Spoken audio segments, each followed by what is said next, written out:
শ্বেতপত্রে দু একটি প্রতিবেদন পুনর্বিবেচনা করা হবে বললেন কমিটির প্রধান। পুরো প্রতিবেদন দিতে আরও সময় লাগবে। 15 আগস্টকে জাতীয় শোক দিবসের ছুটি ঘোষণা করে হাইকোর্টের রায় স্থগিত। জয় বাংলাকে জাতীয় স্লোগান বাতিল চায় রাষ্ট্রপক্ষ, শুনানি রবিবার। বাংলাদেশ বিরোধী প্রচারণার বিষয়ে দুপুরে কূটনীতিকদের ব্রিফ করবে পররাষ্ট্র মন্ত্রণালয়। তুলে ধরা হবে সরকারের অবস্থানের সপক্ষে যৌক্তিক প্রমাণ। এবং দেশকে অস্থিতিশীল করতে চট্টগ্রামে আইনজীবীকে হত্যা, বললেন জামাতের আমির। ক্ষমতায় গেলে অধিকার ভিক্ষা করতে হবে না কাউকে।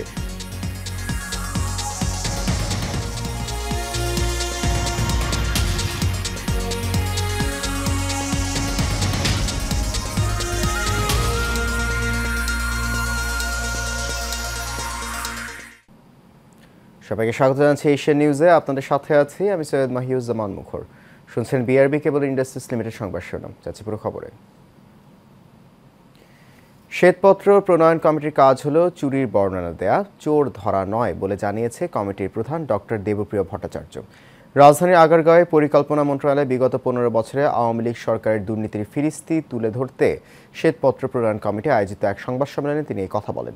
ডক্টর দেবপ্রিয় বলেন, মোট 12 জন নামজাদা অর্থনীতিবিদ নিয়ে শ্বেতপত্র কমিটি গঠন করা হয়েছিল। একটি প্রতিনিধিত্বশীল কমিটির মাধ্যমে শ্বেতপত্র প্রণয়ন করা হয়েছে। এই কমিটির কাজ চোর ধরা না, চুরির প্রক্রিয়া নিয়ে আলোচনা করা। তিনি বলেন, রিপোর্টটিকে সাবধানতার কারণে এখনও খসড়া হিসেবে বিবেচনা করা হচ্ছে। কিছু পরিসংখ্যান পুনর্বিবেচনা করা হতে পারে। আগামী 1 মাসের মধ্যে পূর্ণাঙ্গভাবে একটি ছাপার অক্ষরে প্রকাশ করা হবে। এই রিপোর্টের গ্রন্থস্বত্ব স্বয়ং বাংলাদেশ সরকার। এটিকে সরকার নিজস্ব দলিল হিসেবে স্বীকার করে নিয়েছে। 15 আগস্টকে জাতীয় শোক দিবসের ছুটি ঘোষণা করে হাইকোর্টের রায় স্থগিত করেছেন আপিল বিভাগ। প্রধান বিচারপতি ডক্টর সৈয়দ রিফাত আহমেদের নেতৃত্বাধীন আপিল বিভাগের পূর্ণাঙ্গ বেঞ্চ এ আদেশ দেন। 2009 সালে 15 আগস্টকে জাতীয় শোক দিবস ঘোষণা করে হাইকোর্ট, যা এতদিন পালিত হয়ে আসছিল। সদ্য বিদায়ী শেখ হাসিনা সরকার 2008 সাল থেকে 15 আগস্ট জাতীয় শোক দিবস হিসেবে পালন করে আসছিল।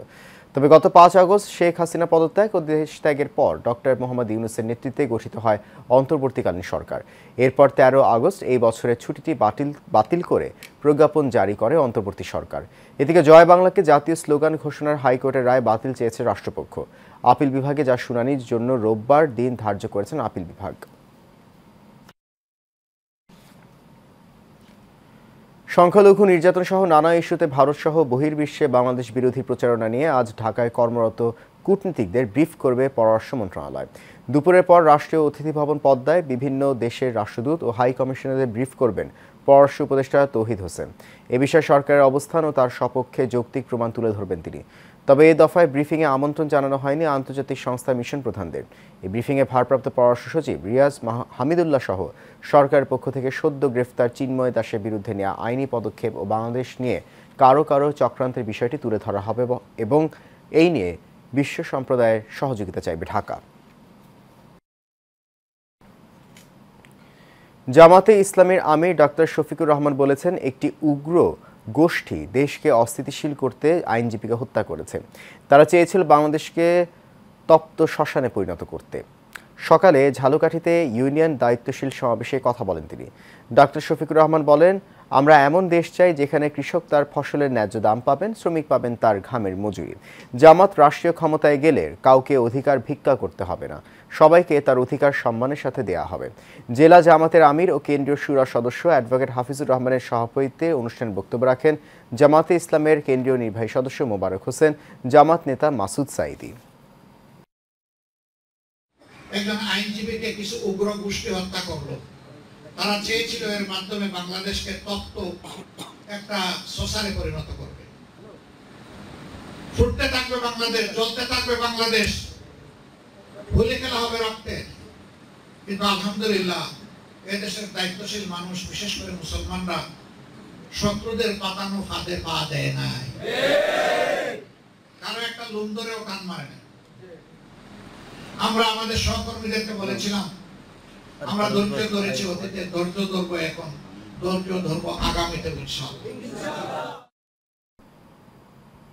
নতুন মামলায় গ্রেফতার দেখে কারাগারে পাঠানো হয়েছে দীপুমণি, হাসানুল হক ইনু, রাশেদ খান মেনন ও জুনায়েদ আহমেদ পলককে। 2018 সালে বিএনপি চেয়ারপারসন বেগম খালেদা জিয়ার গাড়িবহরে হামলার মামলা ও হত্যা চেষ্টা মামলায় হাসানুল হক ইনু, রাশেদ খান মেননকে গ্রেফতার দেখানোর আবেদন করা হয়। এছাড়া জুলাই গণ অভ্যুত্থানে রামপুরায় হত্যা মামলায় হাসানুল হক ইনুকে এবং শাহবাগ থানার হত্যা মামলায় দীপুমণি, জুনায়েদ আহমেদ পলককে গ্রেফতার দেখানোর আবেদন করা মামলার তদন্তকারী কর্মকর্তা। সকালে পলক ছাড়া বাকি আসামিদেরকে ঢাকার চিফ মেট্রোপলিটন ম্যাজিস্ট্রেট আদালতে আনা হয়। পৌষ মাঘ না আসতেই অগ্রহায়ণেই জেঁকে বসেছে শীত। গত এক সপ্তাহ ধরেই দেশের সর্বনিম্ন তাপমাত্রা রেকর্ড হচ্ছে উত্তরের জেলা পঞ্চগড়ে। সপ্তাহ ধরে সর্বনিম্ন তাপমাত্রায় উত্তর জনপদের মানুষ কাঁপছেন হাড় কাঁপানো শীতে। সকাল 9টায় 10.9 ডিগ্রি সেলসিয়াস তাপমাত্রা রেকর্ড করেছে তেঁতুলিয়ায়। এর আগে ভোর 6টায় রেকর্ড করা হয় 11.2 ডিগ্রি সেলসিয়াস। এদিকে শীতে বেড়েছে জ্বর, সর্দি, কাশি, হাঁপানি সহ বিভিন্ন শীতজনিত রোগ ব্যাধি। অন্যদিকে উত্তরের সীমান্তবর্তী জেলা নওগাঁয় জেঁকে বসতে শুরু করেছে শীত। কুয়াশার দাপটও বেড়েছে, বইছে উত্তরের হিমেল হাওয়া। কুয়াশার কারণে কয়েকদিন ধরে দেরিতে সূর্যের দেখা মিলছে। তাপমাত্রার পারদ 12 থেকে 13-র ঘরেই থাকছে। হঠাৎ শীতের এমন প্রভাবে ব্যাহত হচ্ছে স্বাভাবিক জীবনযাত্রা।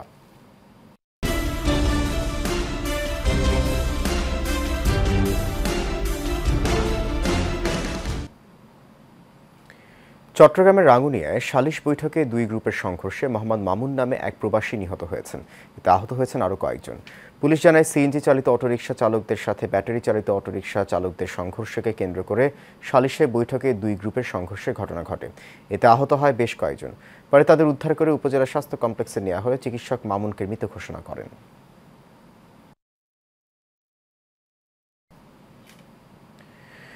21 আগস্ট গ্রেনেড হামলা মামলায় বিএনপির ভারপ্রাপ্ত চেয়ারম্যান তারেক রহমান ও সাবেক এমপি কাজী শাহ মোফাজ্জল হোসেন কায়কোবাদকে খালাস দেয়ায় কুমিল্লার মুরাদনগরের শোকরানা দোয়া মাহফিল হয়েছে। মামলা থেকে বেকসুর খালাস দেয়ার ঘোষণায় দোয়ায় আনন্দ মিছিল ও মিষ্টি বিতরণ করে উপজেলা বিএনপি ও অঙ্গ সংগঠন। মুরাদনগর উপজেলা বিএনপির আহ্বায়ক মহিউদ্দিনের আঞ্জনের সভাপতিত্বে মিলাদ মাহফিলে বক্তব্য রাখেন বিএনপি কেন্দ্রীয় কমিটির ভাইস চেয়ারম্যান কাজী শাহ মোফাজ্জল হোসেন কায়কোবাদের ছোট ভাই কাজী শাহ জুন্নুন বসরি।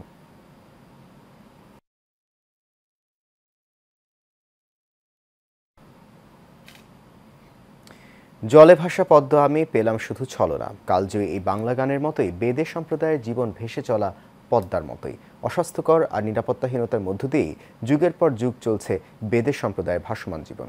নৌকায় বসবাস হলেও তাদের ভাগ্য উন্নয়ন হয়নি আজও। চাঁদপুরের মতলব থেকে সুমন আহমেদের তথ্যছবিতে বিস্তারিত জানাচ্ছেন সঞ্জিদা হক। নেই কোনো স্থায়ী আবাস, আজ এই ঘাটে তো কাল ও ঘাটে। জোয়ার ভাটার ছন্দে চলছে জীবন। জন্মের পর থেকেই নৌকায় বেড়ে ওঠা, বিয়ে ও সংসার নৌকাতেই। বলছিলাম চাঁদপুরের মতলব উত্তরের বেদে সম্প্রদায়ের কথা। প্রায় অর্ধ শতাব্দী ধরে মতলব উত্তর উপজেলার মেঘনা ও ধনাগোদা নদীতে বসবাস বেদে সম্প্রদায়ের কয়েকশো পরিবারের। তবে অনেকেরই নেই জাতীয় পরিচয়পত্র। ফলে শিক্ষা, চিকিৎসা ও বাসস্থান সহ মৌলিক অধিকার থেকে বঞ্চিত তারা।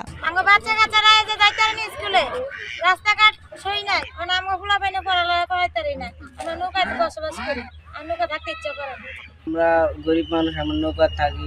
আমরা যদি সরকারি একটু পড়ালেখা কাজ করে দিত আমরা পড়ালেখা করতে পারতাম। আমরা গরিব মানুষ, আমরা পড়ালেখা করতে পারি না, আমার বাড়িঘর নাই। আমরা অনেক বছর তামাই কাটাইতেছি, কিন্তু আমাদের মরলে গ্রামের পুরস্থানে একটু মাটি দিব, সেই জিনিসটা নাই। আপনারা যে কোনো হোক আমাদের দিকে একটু সহযোগিতা করবেন। এমন বাস্তবতায় বেদে সম্প্রদায়ের জীবনমান উন্নয়নে সামাজিক বেষ্টনীর আওতায় সহযোগিতার আশ্বাস স্থানীয় প্রশাসনের। যদি তারা আমাদের এখানে খাল জমির জন্য আবেদন করে বা বাসা বাড়ির জন্য যদি আবেদন করে, 21টা ফ্যামিলি যদি আবেদন করে, সেই প্রেক্ষিতে আমাদের খাল জমি যে নীতিমালা আছে সেই প্রেক্ষিতে আমরা ব্যবস্থা গ্রহণ করব। আর যদি তারা আমাদের যদি কোনো আশ্রয়নে যদি তারা থাকতে চায়, চরের মধ্যে যদি আশ্রয়নে যদি থাকতে চায়, তাদের আবেদনগুলো আপনাদের মাধ্যমে আবেদন আসলে আমরা প্রয়োজনীয় ব্যবস্থা নিব। পিছিয়ে পড়া এই জনগোষ্ঠীকে মূল স্রোতে নিয়ে আসতে প্রয়োজন সরকারের সমন্বিত উদ্যোগ, এমনটাই মনে করেন সচেতন মহল। সঞ্জিদা হক, এশিয়ান টেলিভিশন। রোটারি ক্লাব গুলশানের ৪৯তম অভিষেক অনুষ্ঠান অনুষ্ঠিত হয়েছে। এই অনুষ্ঠানের মাধ্যমে 2024-25 রোটারি বছরের নতুন টিমকে বরণ করা হয়েছে। অনুষ্ঠানের প্রধান অতিথি হিসেবে উপস্থিত ছিলেন বিশ্ববিদ্যালয় মঞ্জুরি কমিশনের চেয়ারম্যান এবং বিশ্ববিদ্যালয়ের প্রাক্তন উপাচার্য প্রফেসর ডক্টর SM.A. ফয়েজ। আরও উপস্থিত ছিলেন রোটারিয়ান মাহবুবা ও স্বর্ণা সহ বিভিন্ন জেলার রোটারিয়ান নেতৃবৃন্দ। অনুষ্ঠানটি পরিচালনা করেন মেজর জেনারেল আবু রুশদ রোকনুদ্দৌলা। সভাপতিত্ব করেন Rotarian brigadier general Nasiruddin Ahmed.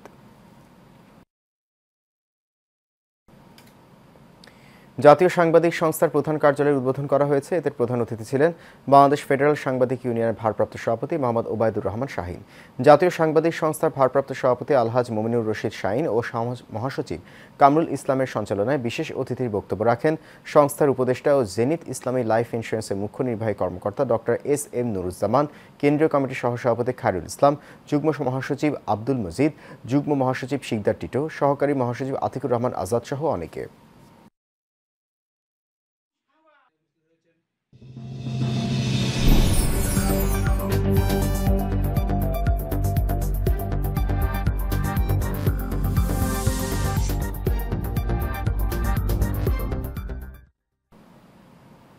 Chittagong সংবাদ। চট্টগ্রাম চক্ষু হাসপাতাল ও প্রশিক্ষণ কেন্দ্রের সার্বিক তত্ত্বাবধানে চট্টগ্রামে পঞ্চমবারের মতো আসা অরবিস উড়ন্ত চক্ষু হাসপাতাল 2 সপ্তাহের প্রশিক্ষণ শেষে বিদায় নিয়েছে। এ উপলক্ষে চট্টগ্রাম চক্ষু হাসপাতালের ইমরান সেমিনার হলে সমাপনী অনুষ্ঠান হয়। অনুষ্ঠানে অংশগ্রহণ করেন অরবিস উড়ন্ত চক্ষু হাসপাতালের চিকিৎসক, নার্স, টেকনিশিয়ান, কর্মকর্তা সহ আরও অনেকে। উপস্থিত ছিলেন CEITCর প্রতিষ্ঠাতা ও ম্যানেজিং ট্রাস্টি অধ্যাপক ডাক্তার রবিউল হোসেন সহ আরও অনেকে।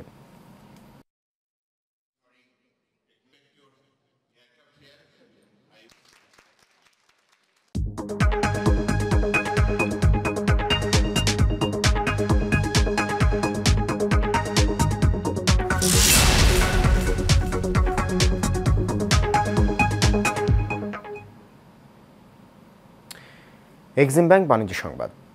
পেশায় একজন শিক্ষক, দ্রব্যমূল্যের এই বাজারে প্রাইভেটের ইনকামের উপর একসময় নির্ভর ছিল তার পরিবার। তবে কৃষিকাজের প্রতি অগাধ ভালোবাসার কারণে সবজি চাষ ও মিশ্র ফলের বাগান করে ভাগ্য বদল করেছেন বরিশালের গৌরনদী উপজেলার খানজাপুরের শিক্ষক HM কামাল হোসেন। এখন তার মাসে ইনকাম প্রায় লক্ষাধিক টাকা। গৌরনদী থেকে GM জসিম হাসানের রিপোর্ট, জানাচ্ছেন শেখ ফাহিম। বরিশালের গৌরনদীতে দিগন্তজোড়া ফসলের ক্ষেত, তার মাঝে ফলজ ও সবজি বাগানের ক্ষেতের চারপাশে সারি সারি সবজি গাছে শোভা পাচ্ছে পেঁপে। বাগানের ভেতর পাতার আড়াল থেকে উকি দিচ্ছে বিভিন্ন প্রজাতির বেগুন, আবার কোথাও কোথাও ঝুলছে শসা, টমেটো, করলা, লাউ, কুমড়োসহ নানা প্রজাতির শাকসবজি। ক্ষেতের অপর প্রান্তে রয়েছে ফলের বাগান, যেখানে রয়েছে 12 মাসি থাই মাল্টা, কুললেবু, কমলাসহ নানা প্রজাতির ফল। আর এইসব মিশ্র সবজি ও ফল বাগান করে মাসে লক্ষাধিক টাকা আয় করছেন HM কামাল হোসেন। মূল কথা হলো যে আমার এই প্রজেক্টে প্রায় 7-8 জন লোক সারা বছর কাজ করে। তো আমি কত লাভ লস করলাম এটা বিষয় না, যে আমার এই প্রজেক্টে কাজ করে মানে প্রায় 7-8 জন লোকের কর্মসংস্থান হইতেছে, এতে আমি অনেক খুশি। তার এই বাগানে কাজ করে একদিকে যেমন বেকারত্ব দূর হচ্ছে, অপরদিকে পরিবারের ভরণ পোষণ হচ্ছে শ্রমিকদের। যত বেকার যুবক আছে তার সাথে কাজ করে, ঠিক আছে, তার সাথে কাজ করে তাদের সংসার চলে ভালোভাবে। আমরা এই জায়গায় 7-8 জন মিলে কাজ করি, আর আমাকে ওই জায়গায় 12 মাস এই কাজ থাকে। আমরা এখানে সবাই কাজ করে খুব ভালো আছি, দেখতেছি দেখি আমাগো ফসল খালি পড়ে রয়েছে, আমরা করার জন্য চেষ্টা আছি। রোগবালাই থেকে এসব কাজ সুরক্ষা দিতে মাঠে গিয়ে সার্বক্ষণিক পরামর্শ দিয়ে যাচ্ছেন কৃষি কর্মকর্তারা। আমাদের কৃষি বিভাগ থেকে আমাদের পরামর্শ একটাই, যাতে এই কাজটা আরও ত্বরান্বিত হয়। আমরা সার্বক্ষণিক ওনাদেরকে পাশে থেকে পরামর্শ এবং কিভাবে লাভবান হওয়া যায়, মার্কেটিং কিভাবে করতে হবে, সমস্ত বিষয়ে আমরা পরামর্শ দিয়ে আসছি। সমাজে কোনো কাজই অবহেলিত নয়, আর চাকরি কোনো প্রতিবন্ধকতা নয়। সৎ ইচ্ছা আর পরিশ্রম করলে সব ক্ষেত্রেই সফল হওয়া সম্ভব বলে মনে করেন সুধীজনরা। Sheikh Fahim, Asian television. বাজারগুলোতে শীতকালীন সবজির দাম কমলেও কমেনি আলুর দাম। এই বিষয়ে কিছুক্ষণ আগে গাইবান্ধা থেকে সবশেষ খবর জানিয়েছেন সহকর্মী সুমন মণ্ডল। পর্যন্ত কিন্তু যে আলুর দাম এটি কিন্তু আসলে কমার কোনো আশঙ্কা দেখছে না এখানকার ক্রেতা বিক্রেতারা। তো আমি যদি বলি যে আলুর দাম যেটি রয়েছিল যে কেজি প্রতি যে আপনার ৭০ থেকে যে ৭৫ টাকা কেজি, এটি কিন্তু অপরিবর্তিত রয়েছে। তো আমি যদি একটু দেখাতে বলি যে বাজারটিতে রয়েছে, এটি গাইবান্ধার যে সবচেয়ে বড় বাজার, যে পুরাতন বাজারে, এখানে আমি যেমন বিক্রেতার সঙ্গে কথা বলেছি, যেটি যে আলু কিন্তু ৭০ থেকে ৭৫ টাকা কেজি দরে বিক্রি হচ্ছে এবং বেগুনের দাম কিন্তু গতকালের চেয়ে একটু বেড়েছে। গতকাল যেটি ৩০ টাকা ছিল, এটি কিন্তু ৪০ টাকা কেজি দরে বিক্রি হচ্ছে। আর আমি যদি মরিচের কথা বলি, এটি ৮০ টাকা কেজি দরে এবং পেঁয়াজ কিন্তু ১০০ টাকা থেকে ১২০ টাকা কেজি দরে বিক্রি হচ্ছে। তেমনই শীতকালীন সবজি হিসাবে ফুলকপি ৫০ টাকা, সিম ১০০ টাকা এবং টমেটো ১৬০ টাকা কেজি দরে বিক্রি হচ্ছে। তবে আরেকটি জিনিস আপনাকে বলি, চালের বাজার এটি কিন্তু আসলে কোনো মতেই কিন্তু কমছে না। তো চাল যদি আমি বলি, এটি মোটা যে চালটি রয়েছে, এটি কিন্তু ৬০ টাকা ৫০ টাকা কেজি দরে এবং আপনার যে আটাশ যেটি রয়েছে, এটি ৬০ টাকা কেজি দরে। তেমনি যে কাঠারি ভোগ নামের যে চালটি রয়েছে, এটি কিন্তু যে আপনার বিক্রি হচ্ছে যে ৭০ টাকা কেজি দরে। তবে এখানে যেটি দেখা গিয়েছে যে এই যে বাজারে যে নিত্যপণ্যের যে দাম, এটি কিন্তু ক্রমেই কিন্তু আসলে এটি শীতকালীন সবজিগুলোর দাম কমলেও কিন্তু আলুর বাজার কিন্তু এটি একই রয়েছে। তো আরেকটা জিনিস আমি যেটা যে ক্রেতাদের সঙ্গে যেটি কথা বলেছি, ক্রেতারা আমাকে যেমনটি জানিয়েছেন যে এই যে বাজার যে মনিটরিংয়ের যে বিষয়টি, এটি যদি জোরদার না করা হয়, এটি কিন্তু দাম কিন্তু কমানো সম্ভব নয়। শেষ করবো এশিয়া নিউজ। তার আগে বিআরবি কেবল ইন্ডাস্ট্রিজ লিমিটেড সংবাদ শিরোনামগুলো জানিয়ে দিচ্ছে আরও একবার।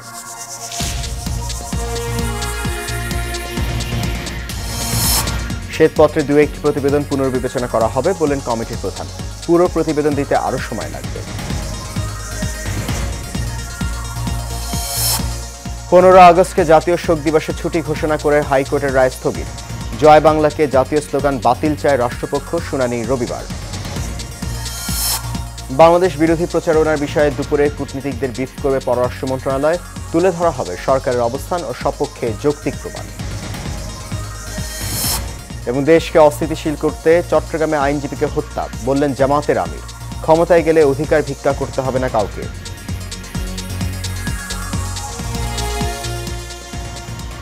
এশিয়া নিউজে পর্যন্ত। আমাদের পরবর্তী সংবাদ দেখার আমন্ত্রণ রইল। এতক্ষণ সঙ্গে থাকার জন্য অনেক ধন্যবাদ সবাইকে।